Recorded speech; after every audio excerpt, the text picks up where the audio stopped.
podcast, The Final Frontier. These are the conversations of the friendship Matt Mira and Andrew Secunda. Their continuing mission. To seek out old adventures with contrived civilizations. To boldly watch episodes that one of them has watched before.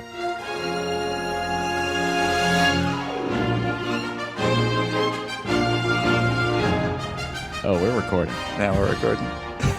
Guys, I said it You did it. immediately. You really, Whatever. It's really going to change everything. I'm okay with it.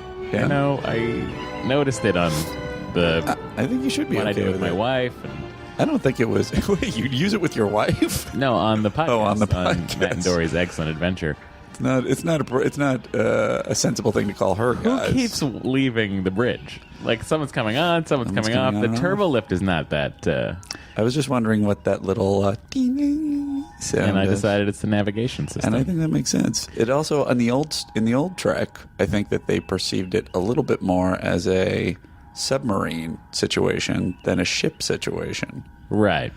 So that's Well, like in more of the sonar. One of the beep. best episodes is Balance of Terror. Balance of Terror, so good. They can't see each other, so they have to fight each other in the nebula, which they then really used one of in my- Star Trek Deuce. It may be, if not my favorite, it's definitely top 5.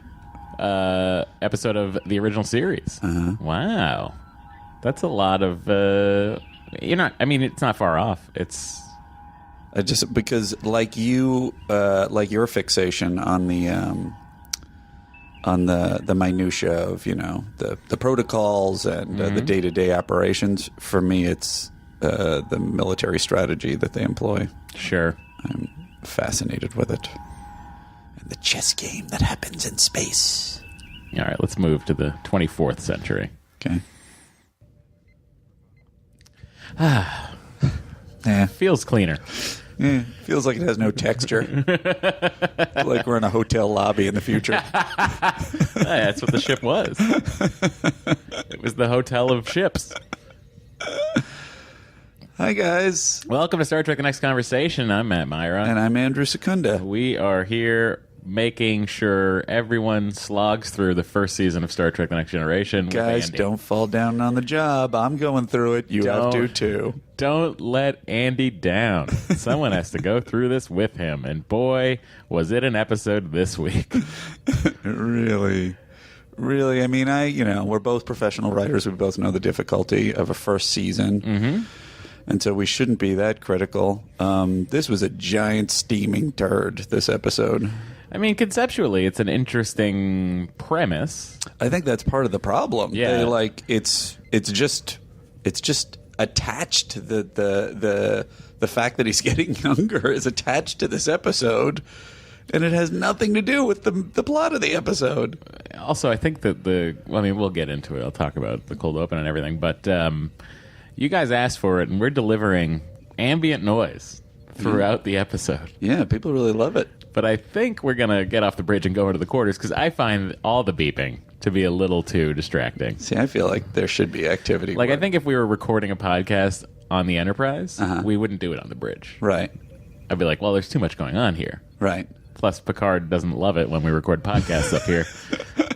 Why don't we just go That's to what my we need. quarters? We need a poster with us recording a podcast at the side of Picard and him just being like, what is going on?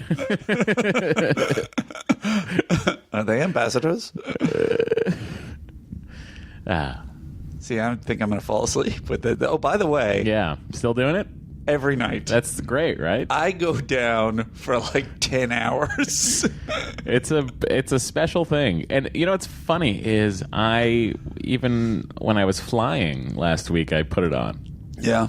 Not that a plane sounds unlike this, It's true. but what I liked about it was I put my noise canceling headphones on Sure. and then pumped in Starship sounds. It's great. Because that And then you have the vibration. Yeah, and the sound, on a plane, I feel like sometimes people are yapping, and I don't like hearing the No, cart of go course. by, so Yeah. I just was in my own little world. It's so great. It really is so comforting that it's like, oh, I'm going to go on a ride while I sleep. Yeah.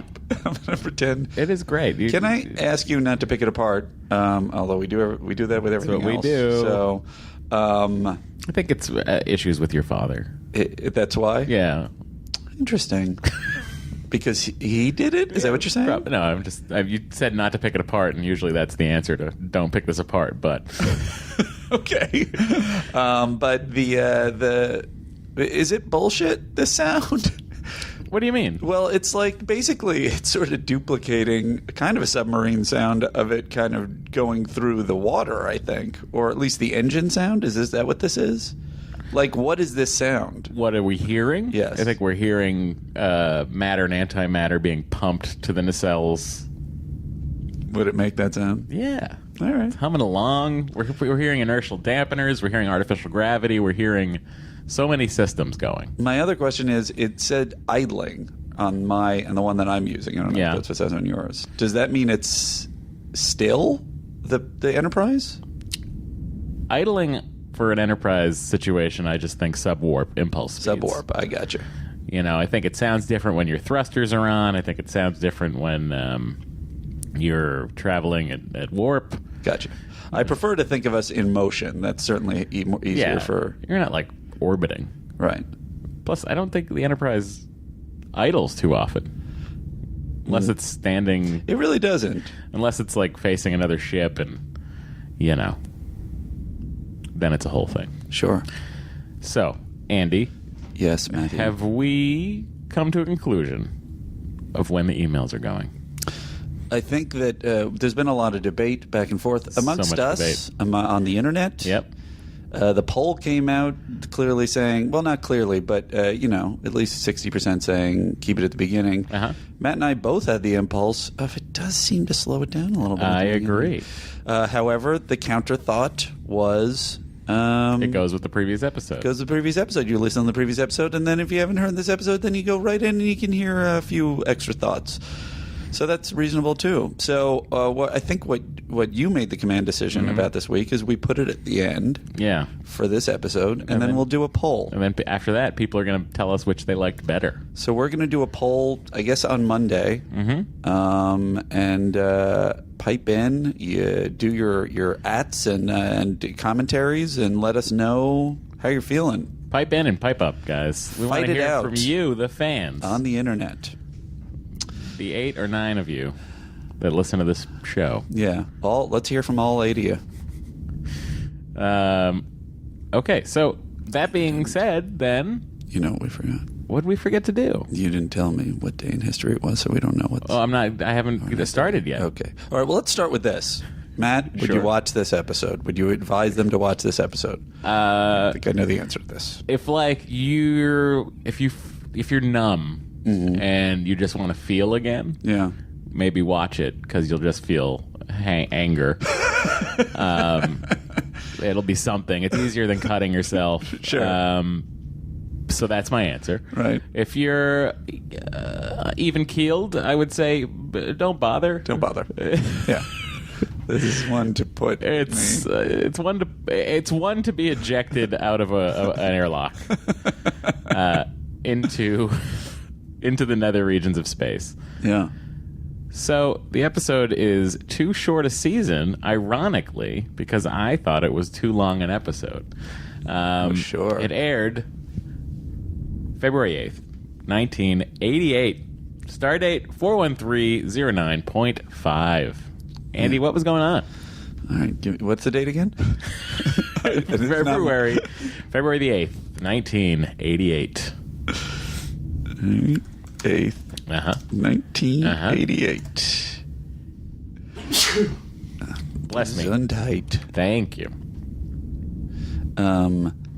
Okay, so that one, it still could have been by Tiffany. Oh, God. Sorry. Guys, we're not going to play Could Have Been because I could have been. Do you want to play a different Phil Collins song? How about I Should Be So Lucky by Kylie Minogue was in the UK. What's number 2? Number 2. It doesn't give me those. Oh, I see.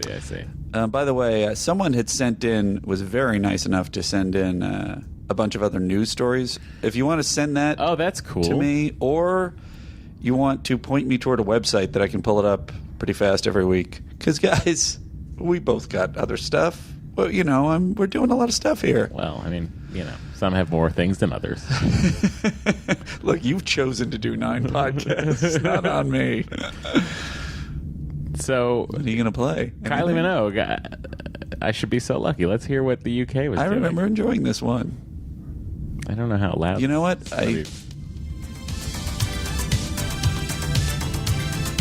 very poppy. Yeah. You know what's funny is I think I had She's So Lucky, the Britney Spears song in my head. Yeah. I have this in my head. Sounds like I'm walking down the corridor of the Enterprise and someone's quarters is playing this too loud. That would be amazing. What is Data experimenting with in human nature now? Dance. Just dance. Okay, the U.S. president was Ronald Reagan, of course. I Should Be So Lucky in the U.K. Stand and Deliver, starring Edward James Olmos.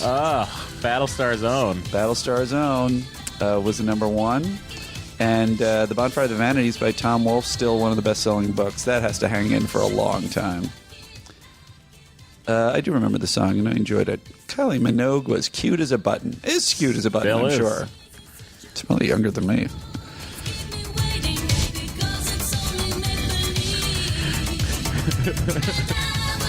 Can't see it, but we're bopping our heads. We can't help it. Yeah, there's some songs that are just meant to be moved to. And all of Kylie Minogue's are that. Okay, I'm going to take this down a notch here. It's very loud. I feel like we have a very loud episode so far. We do. Trying to wake everybody pull down up. the ambient noise there. Yeah. Oh, that's too far. Too far. I think Are we- we're okay there. We're okay there. Okay. All right, Andy. So, the episode is too short a season. Yeah. Really? It was. 'Cause this season seems endless to me, Matt. There you go. Directed by Rob Bowman. Yeah. What's going on with Bowman in this episode? I think he's very talented. He's a talented individual, and this one is I think, as we know from television, right. TV directors don't have a ton to do with what you're seeing. That's true. That's true. I will say though, I mean, he's like, I'm working. What was this week? I'm working week 12, right, and 13 or whatever. It wouldn't work back to back, but I'm working week 12. Let's see what they give me. Oh, okay. Yes. No, I don't blame him for the plot. I will say, I think there's some weird, some handheld directorial. Yeah. I gotta say, I liked seeing Picard come out of the turbo lift. Like See, that. I was going to say, I thought it was weird. The scene is over, and he goes, and then he says, all right, I got to go down to sick bay. And then there's a handheld shot of him walking into the turbo lift, and he goes, sick bay. You got a minute alone with him. Why are we following? Why do we do a special handheld shot for that? All right, so directed by Rob Bowman, teleplay by Michael McKellian and DC Fontana, the great DC Fontana. Story by Michael McKellian. This is too short a season, and I will summarize the plot as quickly as possible. A hostage situation on Morden 4 brings the Enterprise and Admiral Mark Jameson, who successfully negotiated a peace there 40 years earlier, back for another case. Unknown to Starfleet and Federation historians, Jameson actually appeased the planet leader Karnas with arms for his hostages, but kept the Prime Directive by supplying all his enemies, thus sparking 4 decades of civil war. Now, in the previous sentence, I said that he negotiated a peace 40 years earlier, and this next sentence says that it plunged them into 40 years of civil war. Karnas doesn't need Jameson to negotiate on behalf of hostages now. The invitation is just a ruse to get him to there so the governor can exact his revenge. But the wheelchair-bound admiral has another surprise, which he's kept secret from his wife, Anne. Another planet, grateful for Jameson's diplomacy, has revealed their de-aging compound to him, and he has been using it. His youthfulness startles his wife and the crew until he overdoses start to backfire. His body can't take the strain. Meanwhile, Picard arrives at Morden and confronts Karnas with the truth, but the leader wants Jameson and doesn't believe the young man he sees before him is his enemy from so long ago.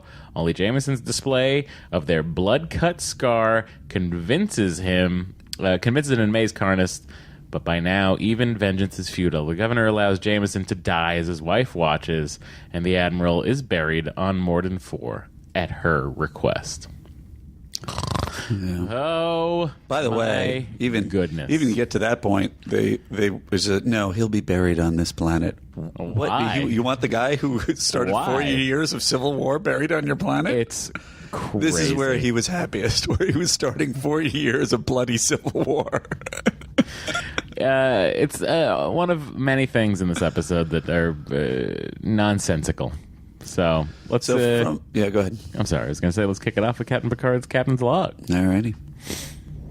Captain's Log, Stardate 41309.5. We are in orbit around Persephone 5, where I have been sent to confer with Admiral Mark Jameson in regard to an extraordinary situation. There you go. Oh, someone's using the replicator. Nice. So at the beginning, the cold open is so weird in this episode. Very weird. It's stuttered. This is essentially what we open with. We open with that Captain's Log and then Karnas. I am Karnas, Governor of Morden 4. A dissident group of terrorists have taken Federation Ambassador Hawkins and his staff hostage. They will not discuss terms with me. This is a crisis I cannot resolve. The terrorists are demanding a Federation negotiator. I feel there is only one negotiator with the skills to resolve the situation. The lives of the hostages will depend on Starfleet delivering this man to Morden. Commander Mark Jameson. Admiral Jameson. The terrorists have given you 6 Earth days to bring him here, or the hostages will die. Guys, I fell asleep there. I keep wanting to sort of jump to the end to address all of the writing issues. Number one is this guy, by the end of the episode, it's revealed that this guy has just taken hostages himself. Right. And there is no transition between the moment of him saying, the dissidents have taken the hostages, and I'll kill the hostages. There's no moment where everyone's like, but you said before, right. So why are we here? Do we have a treaty with you? What's going on? It's so... Ugh. It's like an afterthought. Yeah. Or, the original story...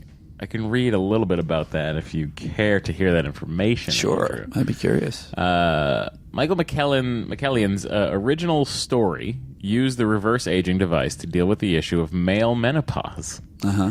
In that version, Jameson helps Governor Zepik and his rival, the High Priest, sit down to peace talks and does not die at the end. Instead, he regresses to the age of 14 and loses all memory of his wife. Kind of felt like that's where it was going. Uh-huh. Fontana tightened up the terrorism trap as a dramatic story's lore, and had Jameson die for having tampered with nature. Rob Bowman, the director, remembered being excited about working on weekends with actor Clayton Rohner to build up the character of Jameson, but otherwise he recalled the show as a sit-and-tell script. That was long with dialogue. Other problems with this episode included subpar makeup. Oh, man, is it. I remember that I said aloud as soon as he appeared on screen. I was like, oh, no. We have to deal with that the whole time? More like too short in the makeup chair. Hi-oh. The subpar makeup look for the aged Admiral Jameson and a malfunctioning $10,000 wheelchair. That was $10,000, that fucking piece of junk. Was it supposed to roll around automatically? I don't know what it was supposed to do. Michael Pataki had previously played another K role on the original series. All the wheelchairs in the future are massive. I feel like they're doing other things. Like I feel like they're like be like hover chairs or something. I think you can like poop and pee in there. And I think they're like maybe giving you a little bit of a massage, something. Yeah, all kinds of things are happening down there. A massage wheelchair. Matt, that's our idea. Get on it. Although it's not going to really do well for people who have no feeling below their waist. That's true. All right. Retracting it. Okay. Oh, no, I've already invested $100,000. Oh, no, it only cost 10. Now, this reference is... I'm reading again from Star Trek Next Generation Companion, the revised edition. All right. Referring to Michael Pataki, who was the antagonist of the episode. He played he played Koloth. Right. Koloth's aide that taunts Scotty and Chekhov in The Trouble with Tribbles. I'll tell you. Should be hauled away as garbage. I have that clip if you'd like to hear it. I've heard it 1,000 times. Play it again. Let me get this. Oh, I want to hear Scotty's setup to it. Laddie, don't you think you should rephrase that? You're right. He's kind of doing the same accent. I didn't mean to say that the Enterprise should be hauling garbage. I meant to say that it should be hauled away as garbage. He did it. By the way, I rewatched this scene then. Uh-huh. It is a long, awesome fight scene. Oh, it's great. That episode is so good. Have you ever seen Trials and Tribulations? No, I never saw the... I know that they did. They went back. So good. I really got to see that. But I will also... so good. Before we get off this, Michael Pataki... is that his name, Michael Pataki? I just read it. Yes, Pataki. Michael Pataki. Also from the 80s, in addition to being many... I had a list of his credits, but I can't find it now. But the one that I remember the most was this memorable character from Rocky IV. So the result's quite obvious. And what results are those?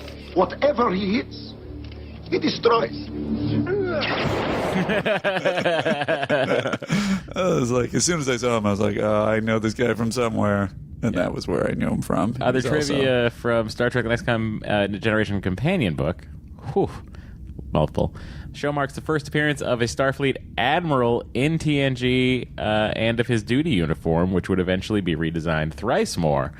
Little used here is a miniature of the Morden City built by Okuda and Sternbach, the last such model used in favor of matte paintings until Season 6. Note the wall behind Camus's desk is lined with old-styled phasers from the 60s and Trek movie eras. Oh, cool. The portal to Khan staff style... the portal's Takan style staff from the last outpost also hangs here. Neat. And so many words. Clayton Rohner. I did a little deep dive on him. He who plays the Admiral Jameson. Mm-hmm.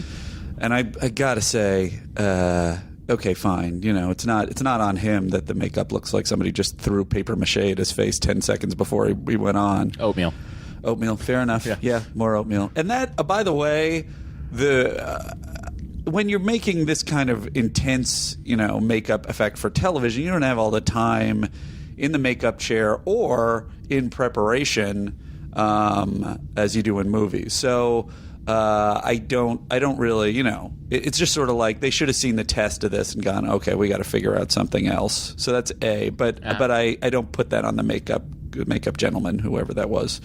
I think Matt's maybe looking it up. No, I'm not. Oh, he's not. He's not at all. It up. So you can look it up at home. It'll be a fun little game for you. Or a not fun game. Anyway, so that's not on him. But this performance as Admiral Jameson as an old person is like a high school play version. It's like he's like playing a Muppet version of an old. No, because I have to. He's like the in Kimmy Schmidt, the second season of Kimmy Schmidt. They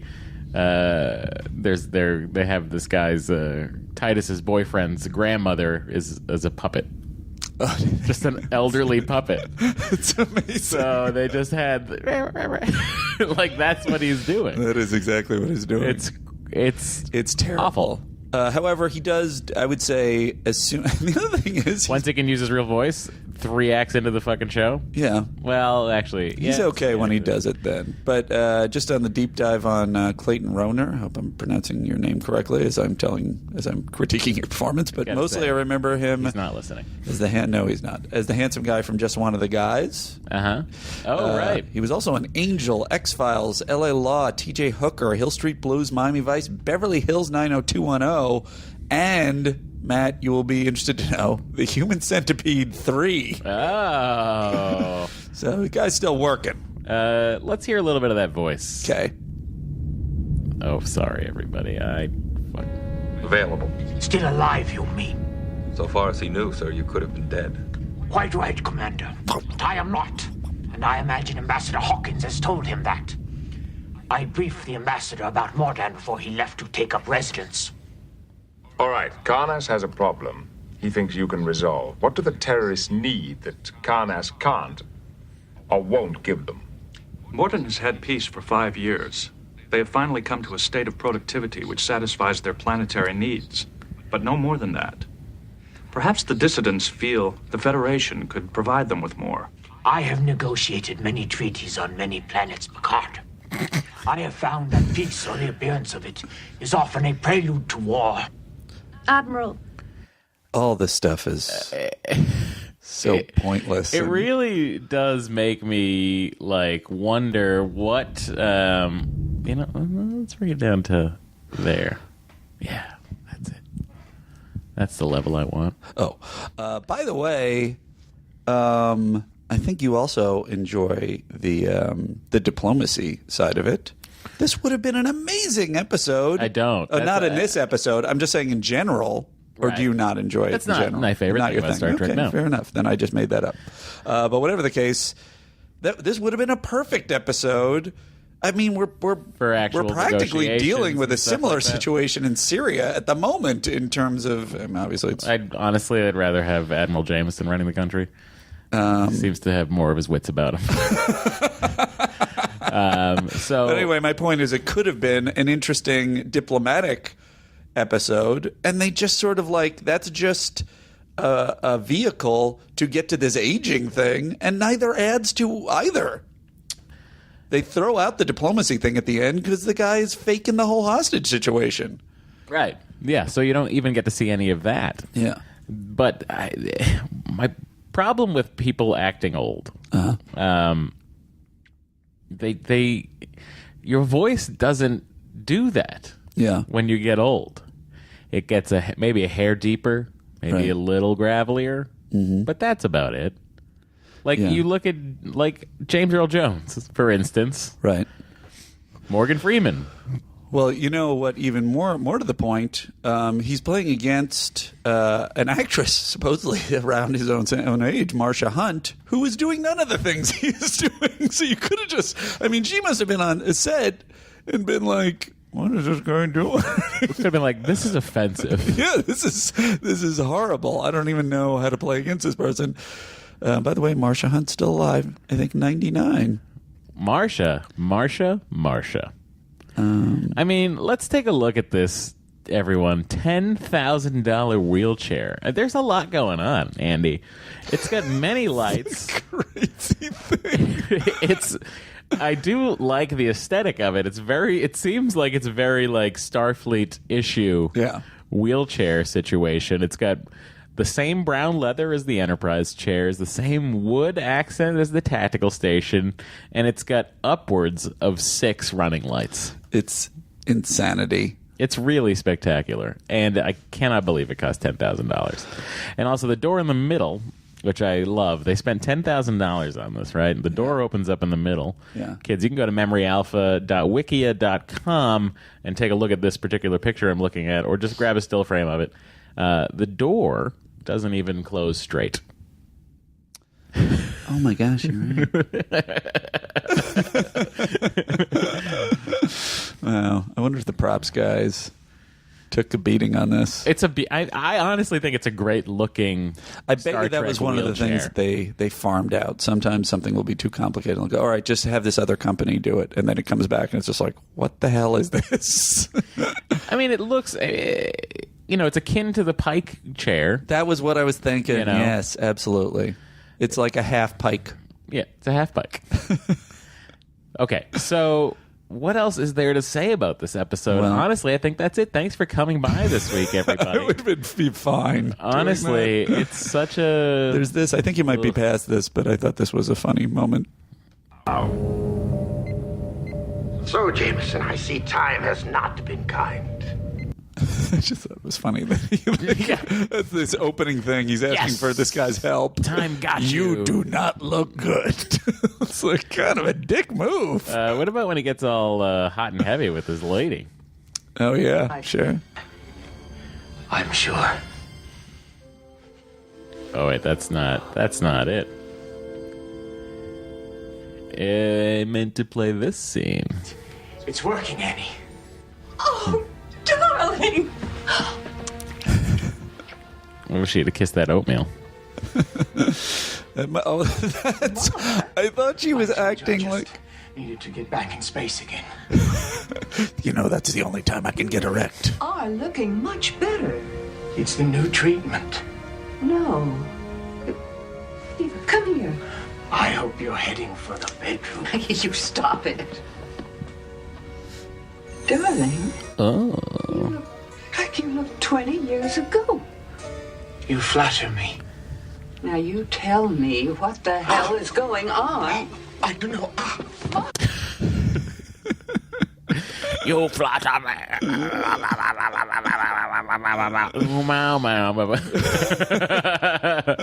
I was thinking that the actress was like, it's inappropriate for me to kiss this younger guy, but I think you're 100% right. She was like, do I got to put my mouth on that stuff, on that oatmeal you just threw on him? So let's hear this weird exchange between Picard and I was just about to go Crusher. Go for it.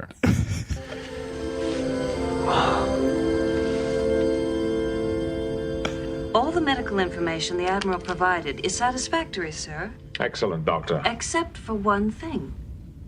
The test results he gave me aren't 2 days old, they're 2 months old. The medical records coder always includes the date as part of the file number. He lied to me, sir, and I don't know why. I don't know why. He is 85 years old, Doctor. For some, the memory begins to fail. He suffers from Iverson's disease, sir, that affects the body, not the mind. Now, I have a gut feeling he's hiding something. Well, that is an observation I would expect from Counselor Troy. Now, who is he insulting here? Right. Both of them? It seems like it. Beverly certainly acts like all snitty about it. She does not like that. But it's definitely like, that's the kind of bullshit analysis I'll hear from Deanna.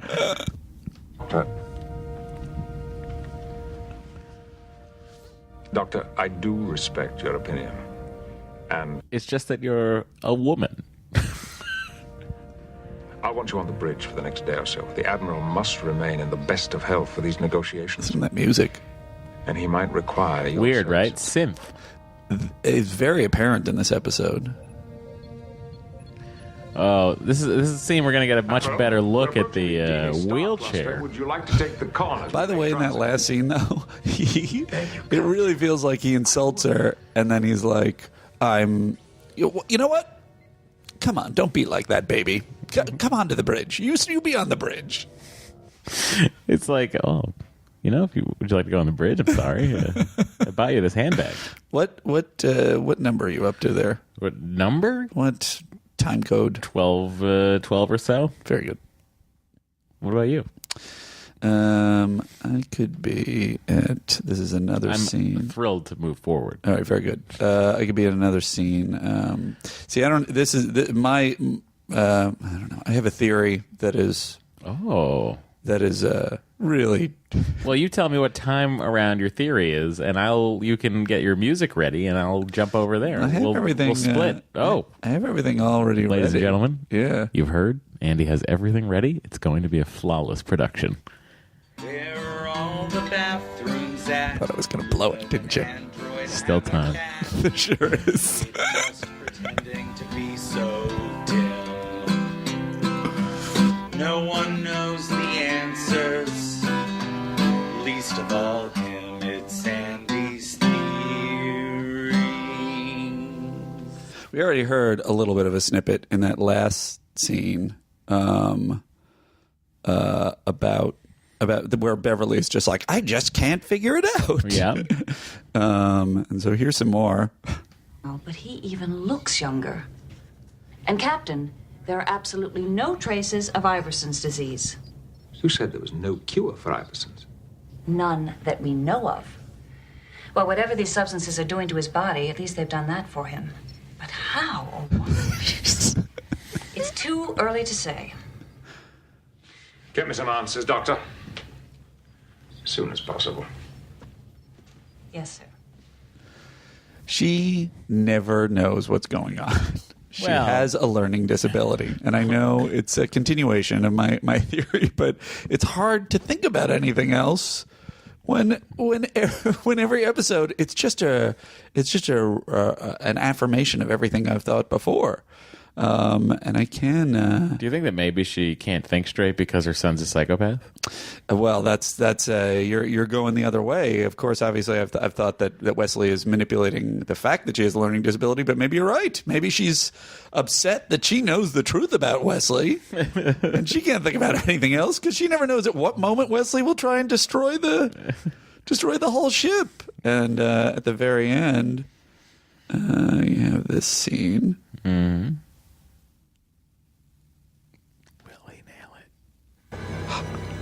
Doing it. Such pain. The compound he took is forcing his cells and organs to go further, younger, and they can't take the stress. It's like they're imploding. And I can't give him anything to stop it. Can you ease the pain? She shakes her head. She can't give him any. I can't do anything to stop it.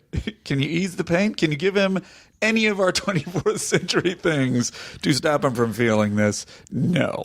In Beverly Crusher's defense, I'm sure that your organs shrinking and imploding probably is more painful than any.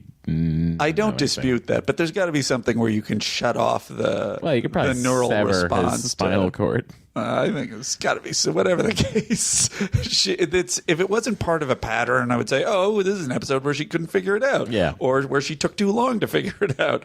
It's every episode she has a learning disability. What learning disability does she have? I don't know. It's probably some ADHD. It's probably some dyslexia. It's probably some dyscalculia. Mm-hmm. Which is a person's ability to understand numbers and learn math facts. We know. But whatever it is, she's got some problems, and somebody should help her on the ship because she's in charge of everyone's health. Well, Andy's theories he did it. Very interesting because he's really smart. Bam! A flawless segment by Andy, everybody. I can't believe what I just witnessed. Don't get used to it, folks. Andy's theories played perfectly by Andy. Wow. Really excited. It's almost like we're a real podcast. No, that's never going to happen. So, what's the main thrust of this episode?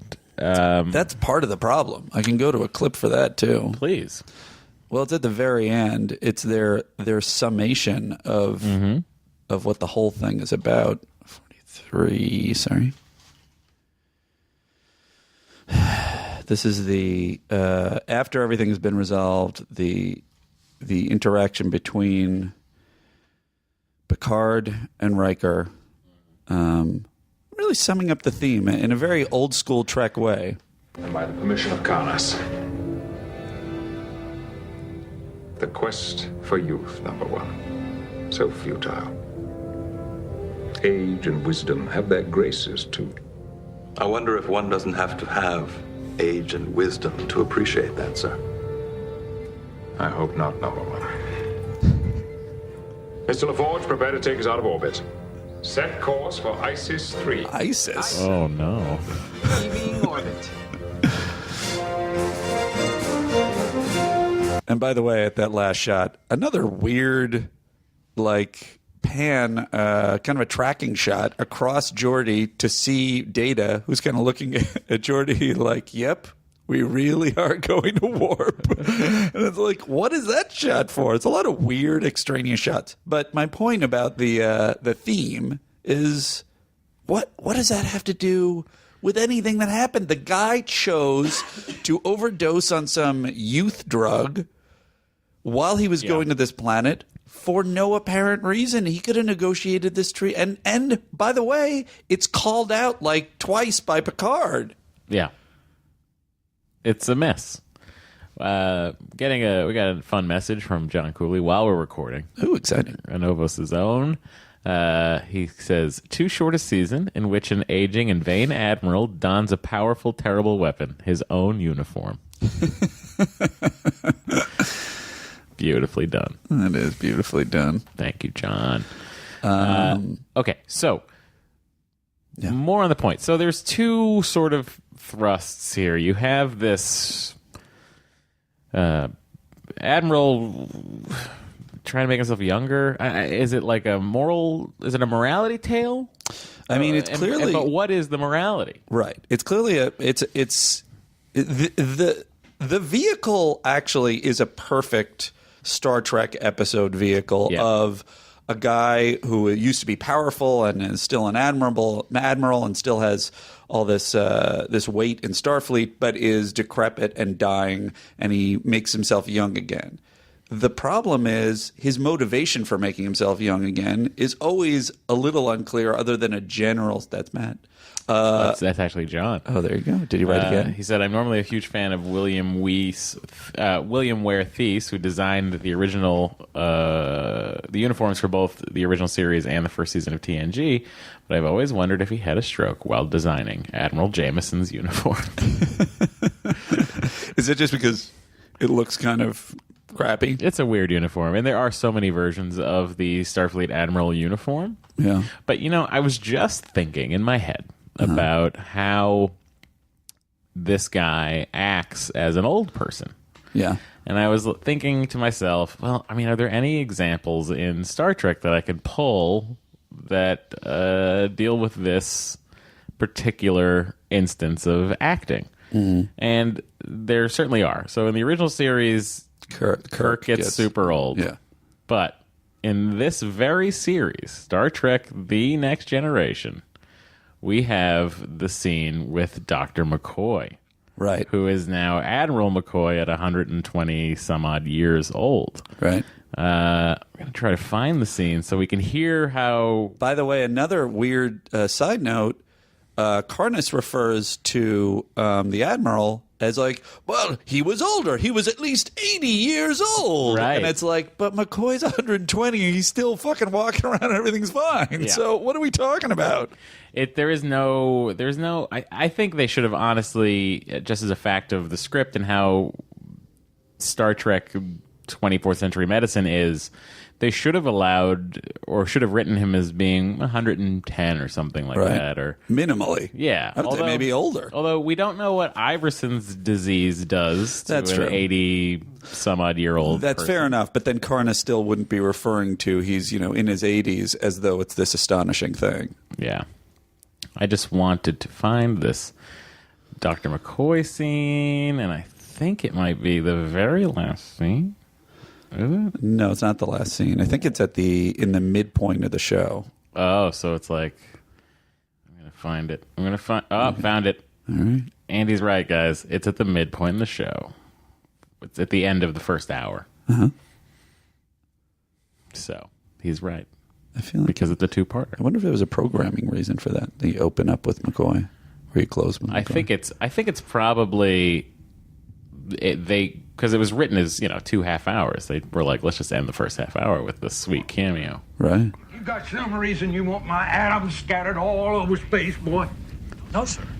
But at your age, sir, I thought you shouldn't have to put up with the time and trouble of a shuttlecraft. Hold it right there, boy. Sir? What about my age?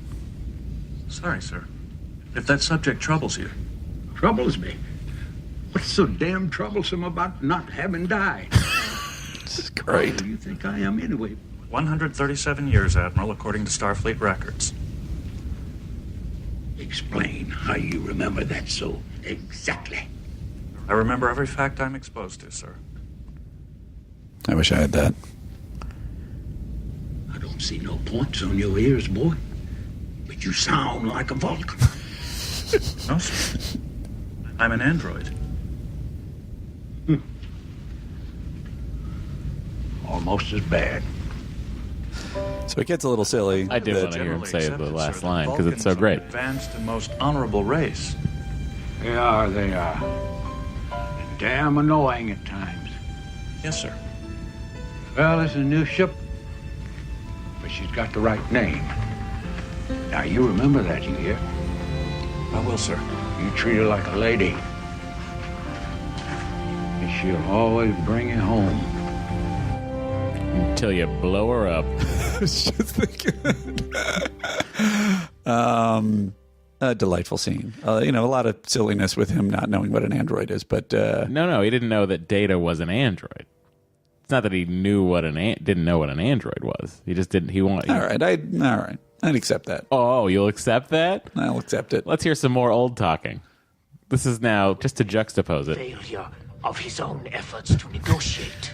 He is a proud man. That could be so. Karnas has established himself as a powerful man on Mordan. Suddenly, in this situation, his power is useless. Sick Beta Bridge. I'm ready for Admiral Jameson. Resolve. What do the terrorists need Sorry. that Karnas Let's just hear him talk again. or won't give them? Morden has had Oh, peace no. for 5 Data's years. talking now? They have finally come to a state of productivity which satisfies their planetary needs, but no more than that. Perhaps the dissidents feel the Federation could provide them with more. I have negotiated many treaties on many planets, Picard. I have found that peace, or the appearance of it, is often a prelude to war. There's also people didn't talk like him. It's sort of like, well, that's the way an old person would talk. But the people didn't talk like him in the original series, and so no. At least he keeps the accent when he's younger. Does he? Yeah, I think he. Let's listen to him, shall we? I want to save lives, Captain. Noble sentiments. But that's too easy an answer. You've been here before. You negotiated a release of the hostages with Karnas before. Why is it now your answer is an armed raid? It's my away team you're sending in there. I think there's something you're not telling me, and I have a right to know what it is. Do you know the background? The Mordenites had some sophistication, but were still ruled by family tribal units. Karnas' father was the ruling chief of one of the families another tribe had assassinated. See, I feel like he gets a little bit more grounded as soon as the makeup's off. Oh, absolutely, which makes the makeup thing so crazy. It's so crazy, and it is the clip you showed of McCoy really does highlight, like, DeForest Kelley makes the one eccentric choice, which happens with many Southerners when they get older. Is like, fuck it, I'm gonna have my Southern accent. Oh, he's just totally reasonable, and the rest of it's just like he's just playing an old person. He's not playing a freaking Jim Henson creation. I think that it's so telling of just like how, I don't know if it's like underdirected or it's over-directed because Rob Bowman said working with him over weekends. And that was the one thing. What if he was working with him over weekends to try to get him to stop? Based on the rest of Mr. Bowman's fine work, I would have to give that theory some credence. Rob Bowman, I'm here to support you. Clayton Rohner, I will say he's fine in the rest of the episode. He's done other fine work, but I would also say. I don't know. What don't you know? Nothing. The fact that he was sitting in Rob Bowman's apartment, just like, no, do more lips. Do more like you're just trying to push some mush out of your mouth as you're talking. Do that. Like, we're just there excitedly helping you. He says that's the part he enjoyed about this episode the most. I just want to juxtapose it. I want to hear McCoy at his peak. Okay. I can't leave Spock at this time. You just indicated you could. There are Klingons here. If their mission is a legitimate research interest in the planet's organic potential, then you're the one man who can tell me. And if that's not it? Then I need help. Advice I can trust as much as Spock's. I appreciate the compliment, Jim, but... Bones, I'm as worried about Spock as you are. If the Klingons are breaking the treaty, could be interstellar war. Check the bridge. Bridge. Oh, sorry. You coming with me? What's happening? Do I have a choice? I love the fucking music sticks. The music's amazing. Emergency, come in. Enterprise, come in. McCoy, emergency. They left. Out of orbit. Anyway, just having fun. You sure are. DeForest Kelley. I have another scene of. Oh, I love him too. So great, and interestingly, a very subtly played scene between William Shatner and DeForest Kelley. I will say also, while we're in the business of talking Star Trek, Carl Urban does a fantastic job playing Dr. Leonard McCoy in Star Trek, the 2009. Oh, I would agree. Movies. I would agree. Yeah. Just enough of an impression where you can still keep it grounded. Oh, he's great. Yeah, he's great. Again, if you haven't seen Star Trek Beyond, Matt recommends it. All right, I had another scene in the middle. It's not really related to the other stuff, but I thought I noted it. Go ahead, because I cannot stand this episode. That's true. He still cares for you, despite the physical Wait a minute, I think I got to go back a little bit more. Okay. No problem here. Is the only option. You don't agree. With respect, Admiral, That's I would point not out this. that no one else has heard or considered. Nope. Of the away team. I'm trying to find it. Andy's previous luck of nailing it has faded. Guys. Oh, he says guys too. Why don't you get mad at him? Anniversary's next. In his heart, he's still the same man you married, Anne. That's true. He still cares for you, despite the physical changes he's undergoing. But he's getting younger. And I'm... Well, look at me. I don't have any paper mache on Why me. did he do this? Because there are lives at stake, Mrs. Jameson. Well, what about our lives, his and mine? I was looking forward to time together, finally. Our retirement. Now he's young again and has his life to live over. Doctor, she has to know. Know what? Anne, your husband, What is it? he's not stabilizing. He may not have that life to live over. Such a weird scene. And everybody's acting like a dick in this scene. She even if you accept all the bullshit plot of he's going to rescue hostages, but he's young now. What are we going to have in common? Oh, it's just like what you've been an admiral's wife for 50 years. Come on. Buck up a little bit. Well, I think that's not fair to her and her feelings. I think it's totally fair. I think if you've been an admiral's wife... Plus, I think she's also she's dealt with a lot of other crap besides this. I think she's currently worried about her husband going crazy. She's not saying that. She's worried about the fact that he's younger than him. Her. Well, that's what I say. I say that this episode is still not great. So... what else is there really to cover here? There's so much talking in this episode. It is crazy. I will play you. I do like this line. Okay. The phasers are set on kill. Thank you, Mr. Data. I have heard the sound before. I was about to play that because that is virtually the only thing I enjoyed in this episode, that they're in a firefight. Uh-huh. Data does a roll over to Picard just to tell him that that they're set on kill, and then you see Picard in battle, and he's cool the way he should be because that guy's seen everything, and he's just like, yeah, I know they're on kill. I've heard it before. I've been here before. Admiral, your proper place is on the bridge. I will remind you one more time, Picard. I am the senior mission commander, and I am leading this team. Sir? The Admiral is correct, number one. He has that right. Ooh. But I am the captain of the ship, and I have a right to accompany him.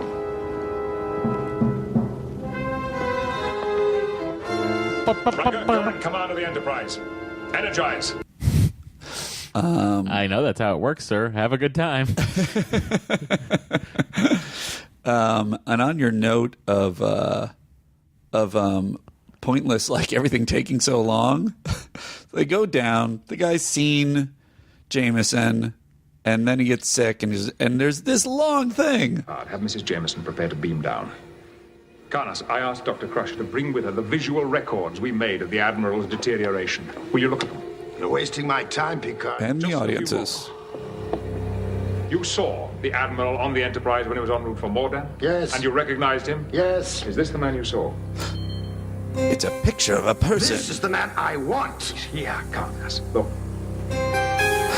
It's a picture of him with slightly less horrible makeup. I don't know if it's slightly less horrible.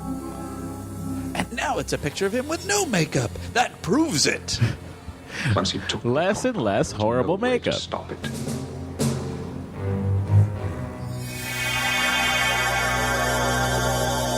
And by the way, why beam the wife down? I understand that he's dying, but this guy may kill everybody at any moment.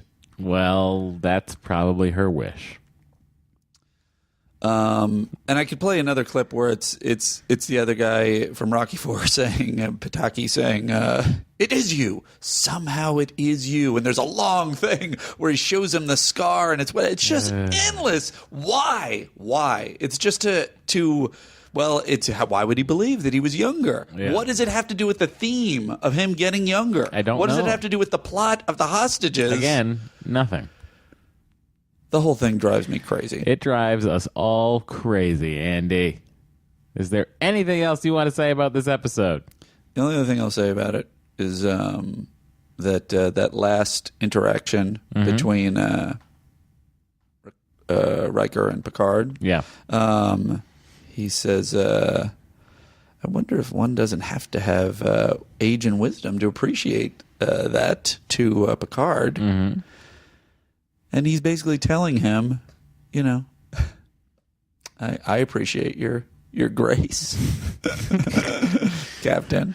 The way you carry yourself. And the Picard, experience you not bring. realizing what he's doing to him, leans forward in a flirtatious way and goes, I hope not, number one.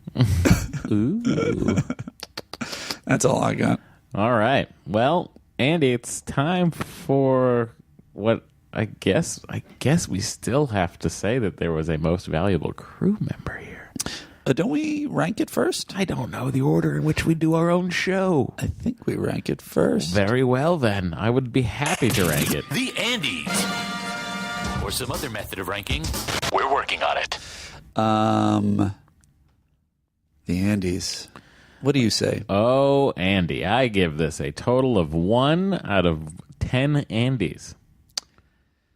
I gotta give it a 1 too.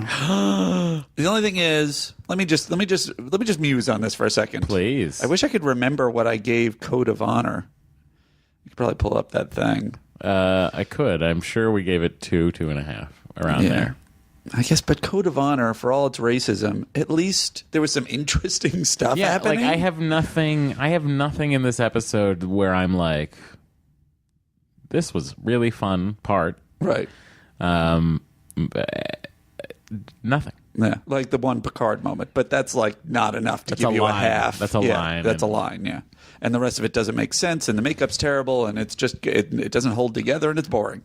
Yeah. One for Secunda too. There we go. We agree. 2 out of 2 hosts agree. Yep. This episode is a sausage berry.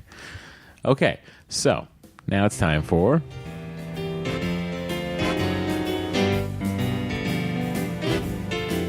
Well, it's the MVC, yeah, the MVC. Only Matt and Andy know who it's gonna be. Will it be Data, Riker, Troy, or Dr. Crusher? Gotta fill the time with something, at least until season 3.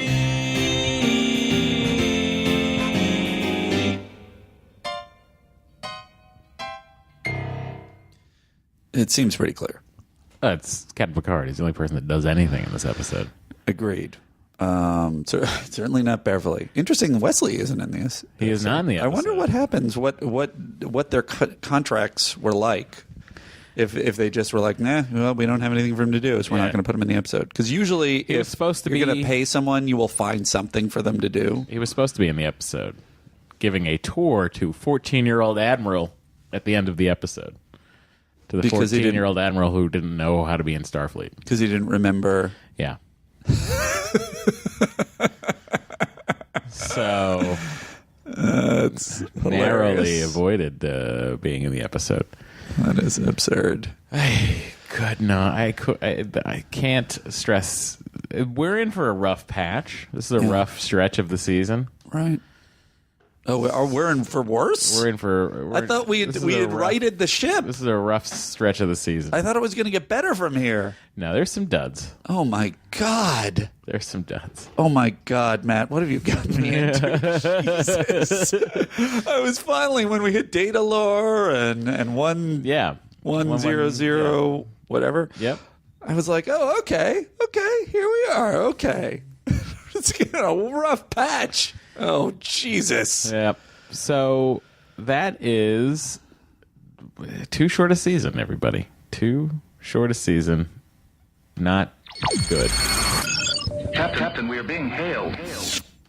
Being hailed. Hailing frequencies are open, everybody. Vacancies. We've got some emails here.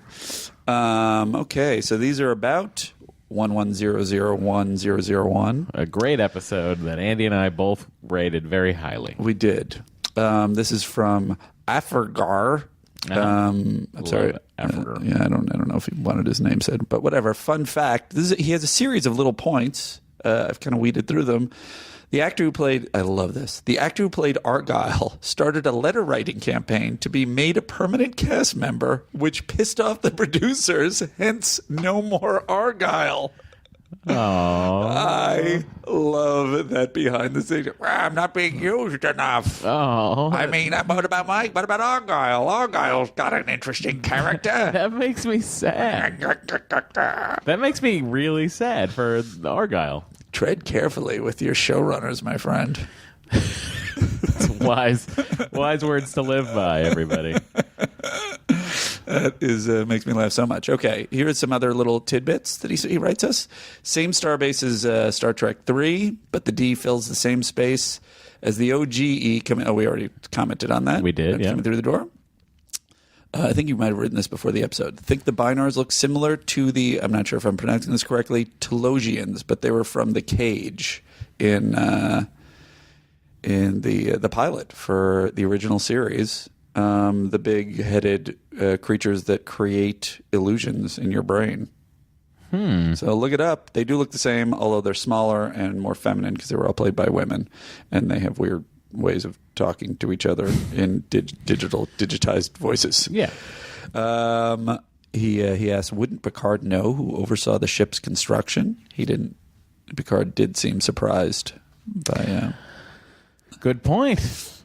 All this talk of Parisi squares and not a glimpse of the game. He puts a sigh. Ever. You see Parisi squares? Not in this episode. Oh, not in this episode. Oh, okay. You're proven wrong. Interestingly, as a side issue, when I was at WonderCon, I was lucky enough to have a meal with many of the writers of Battlestar Galactica and directors. Thanks to Mark Altman was hosting who wrote the 50-Year Mission, and Edward Gross wrote the 50-Year Mission, and they invited my friend, and my friend invited me because I'm not connected to the important world? people. No. So anyway, in any case, one of the writers told me that, and I don't remember the name of the game that they played on Battlestar Galactica, where they would it was sort of like a basketball thing, but they had pitched to Glenn E. Larson, hey, how about we do an anti-gravity version of basketball where people are bouncing off the ceilings and whatever. And basically Glenn E. Larson was like, yeah, we can't do that. Can't afford that. What are you, crazy? So that's why Parisi Squares didn't show up in this one. Bill Riker keeps calling them, or Will Riker, it changes a little bit, keeps calling them gentlemen, the Binars gentlemen, despite having been told that they're genderless. Not cool, bro. True. Okay, I think you will find this interesting as a musician yourself, Matt. Mm-hmm. So you remember, well, I think Emily McMillan explains all this. The password was minuet, she says. Hi, Matt and Andy. I'm currently listening to your episode, and after the revelation I just had, I was compelled to pause and write immediately. I did agree with Matt when he pointed out that the password the Bynars put in should have been minuet. I also thought that minuet was kind of a weird name for a holodeck girl. But you guys, it's because the password was actually minuet. Minuet form in music is also known as binary form. The structure of a song in minuet form would be AABB, which corresponds with the first 4 digits of the password, 1100. The second part of the password comes from the chord changes in minuet form. Whoa. In a major key, the transition from the A section to the B section goes... I don't understand any of this because I'm not a musician as of yet. The tonic to the 5th, and then the transition from the B section back to the A section is the 5th to the tonic, or IVVI, aka 1001. This is how you get the password. Considering how Riker is supposed to be a musician, it seems odd he wouldn't think of this. No one would think of this except you. It's amazing.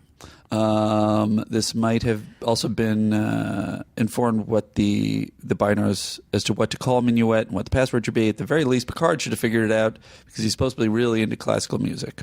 Although that seems like he doesn't necessarily know music theory.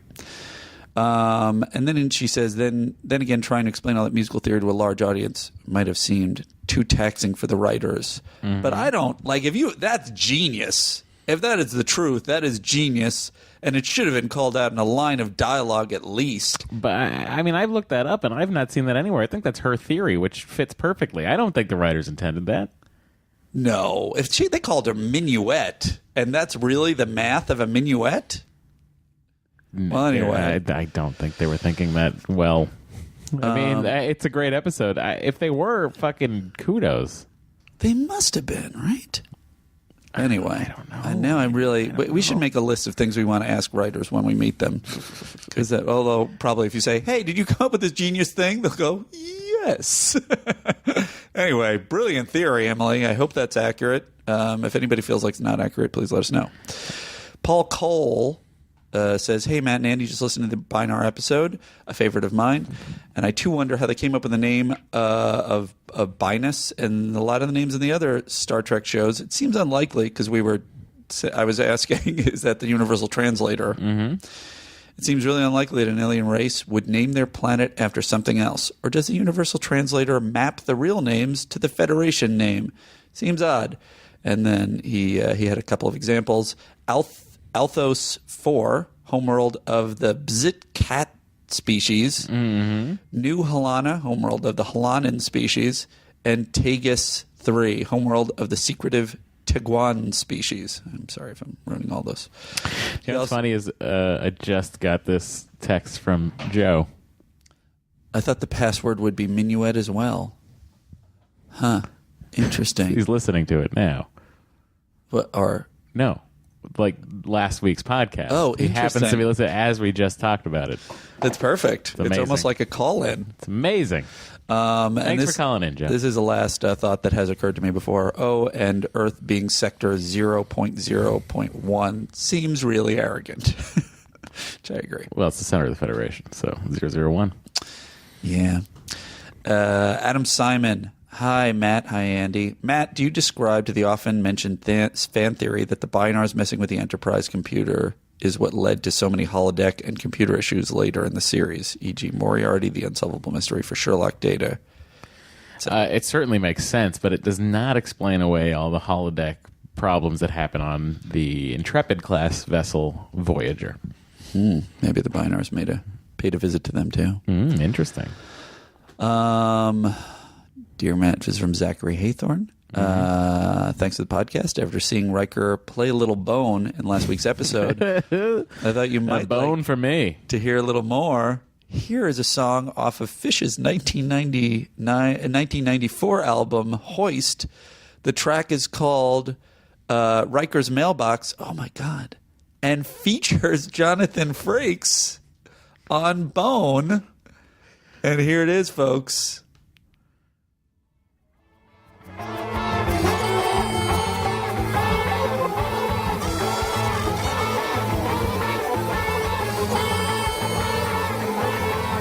People ask me all the time, Why do you like fish? This song doesn't illustrate why, but it's their sense of humor. Is all their music like that? No. Okay. Stuart Gray, that's amazing, by the way. Thank you, Zachary. Stuart Gray writes, just wanted a message, say I'm really enjoying the podcast, and being from Scotland to let you know that you have gone international. Critical analysis, very refreshing compared to the other fanboy podcasts. Keep up the good work. Oh, and in the UK, this was an issue we raised last week. We pronounce data as data, D-A-Y. We heard that from a lot of people on the internet, hence Patrick Stewart pronouncing it that way. Mainly, I was just excited that we have people in Scotland. Well, now it's in the ethos of how Americans pronounce it. So congratulations, Patrick Stewart. That's true. On getting the Queen's English back into the Queen's colonies. Josh Snow from the UK writes us from London, and yes, the English do, in fact, pronounce it data in the same manner as JLP. As we did invent it, you'd assume our way was correct. Although I did wonder, I guess data existed as just information before it was computer related. I mean, listen, we should pronounce Jaguar Jaguar. We should say Z instead of Z. There's a lot of things that we don't do. You know, we're just a different. You know, it's like in the United States, I call carbonated beverage a soda. Someone from Chicago might call it a pop. Someone do they still call it a pop? Yeah, Midwest, it's pop. Interesting. It's kind of the stubbornness of Americans. Actually, in Boston, cola we heard a lot. Just the word cola, but it's colloquialisms. He also says to shed light on the uncertainty about whether Phil Collins performed as lead before Peter Gabriel left Genesis. He was the lead vocalist on More Fool Me from the album Selling England by the Pound. Matt, would you say, I would guess the answer to this is yes, based on James Bonding. Would you say that you are an Anglophile? Probably, yeah. Seems right. Pete Kramer. Is that an Andy's theory? What's happening? No, not a theory. Just a question. Yeah. And people were prodding about James Bonding info. What's the... coming soon. Coming soon. Can't get more specific, folks. Was on the phone with Matt this past week. Did everything I could. And next week, we might be firing up the Aston Martin. Nice. Everything about Star Trek does seem to confirm that you set it to... Oh, this is regarding the self-destruct. Mm-hmm. That you set a time, you need the current commander... Confirm that to set a time, you need the current commander and 2 other high-ranking Starfleet officers to input a specific time. This was demonstrated in the original Star series episode, Let That Be Your Last Battlefield. Yep, and Star Trek 3. However, crew members, oddly enough, do not need to be senior officers. In Star Trek 3, it was Kirk, Scotty, and Chekhov that activated the self-destruct. It was Chekhov. Chekhov's a senior officer at that point. He's a commander. That's valid. Although he was on the Reliant right before that, so he's not an officer on board the Enterprise. But he is a senior officer in Starfleet. So then, Worf being able to do it on the Enterprise E makes sense. Which is what my theory was, or what I said. Yeah, thanks. In that film, it's likely that Chekhov was still officially the first officer of the Reliant, not actually a current officer assigned to the Enterprise crew. That's what I just said. Right. I just wanted to give this guy credit that he had thought the same thing. Well, I mean, we're having a conversation, me and that guy, and we're thinking the same things. Very good. And I believe that's it. And therefore... Frequencies closed, sir. I just stuck with Clements. That's recorder down. Guys, did you hear Did that it do happen? anything? I don't know. It's still going. The Zoom H6N, everybody. The Zoom H6N. Still recording the podcast after I dropped it on the floor. Somebody was hilariously saying they were a beginning podcaster and asking you for advice on on how to do it. Although I don't know that, certainly from my side, this podcast is exemplary of how to set up your podcast. I'll take that as not a compliment, Andy. Well, I think it's me. I don't think it's you. Think I have a track record that speaks for itself. That's true. Have many popular podcasts. That's true. If I chose to make a living playing Parisi Squares, which, by the way, I was inceptioned into thinking I've seen Parisi Squares, it's never appeared on. Oh. I was inceptioned into thinking it because it comes up a lot, and I was just watching Future Imperfect, where Riker's son, quote unquote son, plays Parisi Squares at the age of 12. You know what that means just happened. Time for a retrospective, 'cause truth is our objective. It's a prime corrective, 'cause Matt and he got it wrong.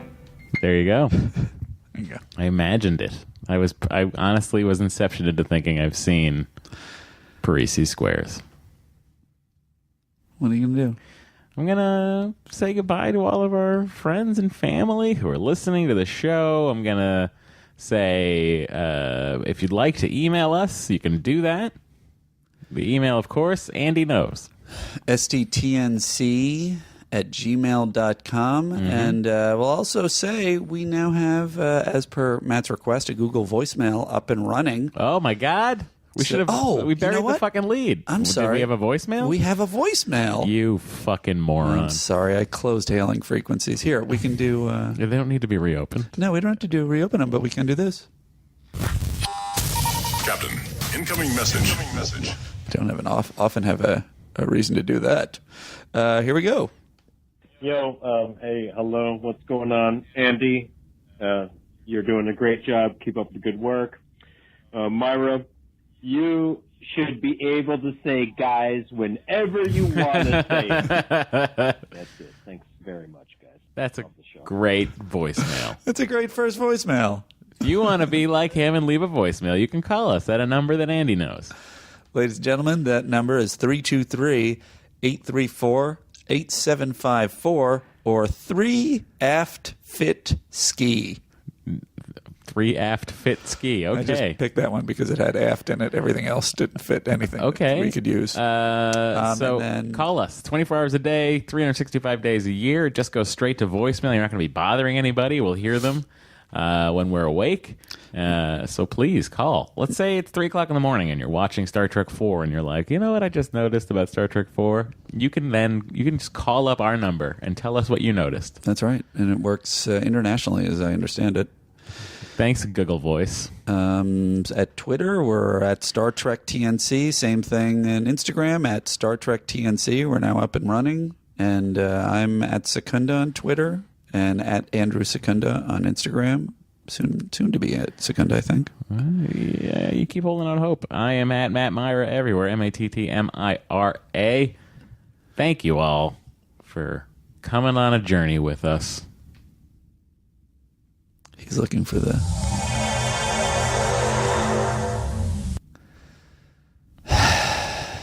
It's just me. I'm going to replicate a grilled cheese. This is going to be nice. Let's see. What should I put on? Maybe some prosciutto? Maybe. Oh, I didn't get a chance to... That's the replicator. Oh, it is? Oh, okay. God, he ruined it, guys. Wait a minute. How are you back down here? You already beamed out. I gotta go. Disengage.